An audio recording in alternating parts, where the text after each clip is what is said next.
কেউ হায়াত থাকতে 1 টাকা দান করা আর কারো মৃত্যুর পরে তার নামে 100 কোটি টাকা দান করা তার চাইতে উত্তম 1 টাকা।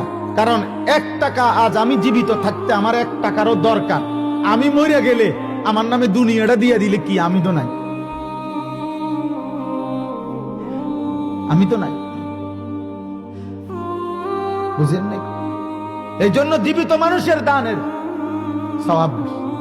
আব্বা মরে গেছে, আব্বার নামে 30,000 দিছে, 30,000 কা 3 লাখ টাকা দেন, 3 লাখ টাকা দেন না, দেন দিছেন কা 30 লাখ টাকাই দেন না, অসুবিধা কি? ওনার তো আর বেল নাই, উনি তো মরে গেছে, ওনার তো আর খবর নেই, ওনার তো আর 1 টাকারও দরকার নেই।